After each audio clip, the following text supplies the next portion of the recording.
20 years ago, I stumbled upon some books that spoke about the incredible power lying within each of us. You know, those typical personal and spiritual development books? And it really resonated with me. So I started learning more and more about it, and I immersed myself in an extensive study and a profound investigation.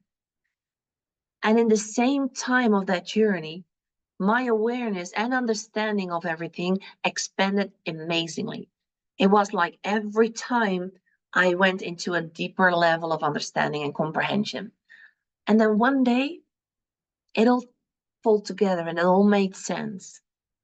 I realized that our thoughts are so powerful. They are the roots of everything. They can make us happy or sad, and they can even make us suffer. So I asked myself the question, what if I try thinking differently? So I start to see things in a new light. When I start to see things in a new light from a different perspective, then I create a different meaning to what I give to my circumstances. And when I give a different meaning to my circumstances, I create the emotion that goes with that thought, right? So in theory, this all sounds great. Though in practice, I kept falling into the same old patterns.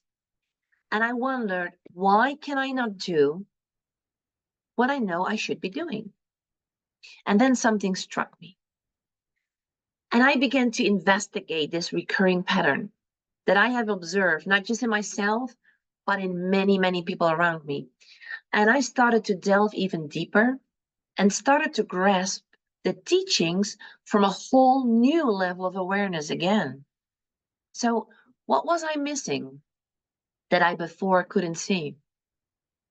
Well, what I and many other people as well, what we do not do enough, what I didn't do enough, was thinking intentionally. On purpose, intentionally, choose the thought that I want to think to create a certain emotion. And why was I not doing that enough? Because I had a lack of awareness of the thoughts that I had that were creating those negative emotions. Remember that about 90% we act upon and we come from our subconscious mind, which means that 1 of every 10 thoughts we are aware of, and 9 of every 10 we're not aware of those thoughts. So it's obvious that even though I wanted to think intentionally and I wanted to choose my thoughts intentionally when I didn't feel good, most of the time I wasn't even aware of it. So that was one of the big reasons why I kept on repeating the same patterns over and over again. So I wasn't thinking enough intentionally because of lacking of awareness of my thoughts in general. And then I did not train myself consistently. And there is another big key in this whole process. I did not take the time either to create clarity about my dreams. What is it that I truly love? How does my dream life really look like? I didn't do that. And those who do, how many of you did write it down, your dream life? Or you work with it? Most of us, we don't. And nowadays, oh my God, I cannot stress enough about how crucial these steps are. And this is precisely what is going to help you to bridge the gap from where you are to where you want to go.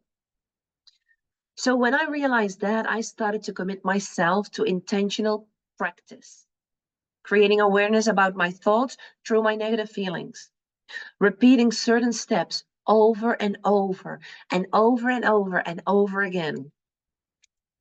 I started to embrace gratitude, which is one of the steps, even during challenging moments.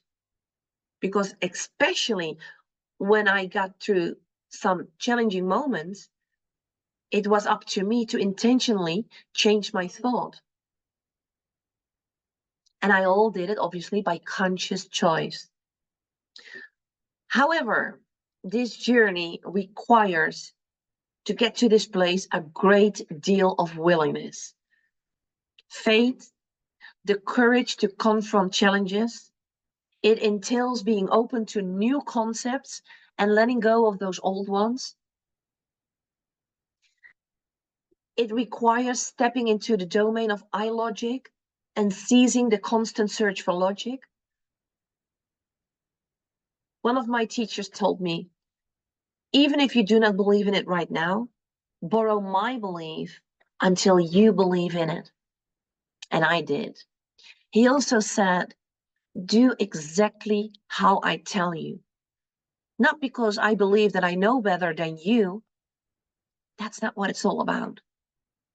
It's about creating a space so you can learn how to think differently intentionally. Isn't it curious that when a personal trainer who is an expert in physics, in your body, in food, in exercises, when he tells you to do certain things, we just take it for granted, and most of the time we do it? Isn't it curious that when we have somebody who is an expert in mindset, in thinking, and all that stuff, so often we doubt what that person says because we believe that we know better, because we're talking about ourselves, and who are you? You don't know me. Why don't we open ourselves up, even being a coach? So when I looked at my thoughts differently, I felt like I could see more than just what is in front of me. It was like I opened up a door to a whole new world. And I felt really free. Just imagine coming from your vision, your dream life, which has to do with creating clarity about your dream, coming from your vision instead of coming from your circumstances, your conditions, what you believe that are conditioning you to be able to get to the life that you truly love. And I now see that I'm not just a regular person. I'm connected to something bigger, something behind that I can understand through my human experience. And by practicing a lot, I changed how I saw things. And now I want to share with you what I have learned. So join me in learning how to start to think intentionally and live your best life. Come to my free event and let's start this journey together. Can't wait to see you there. Thank you.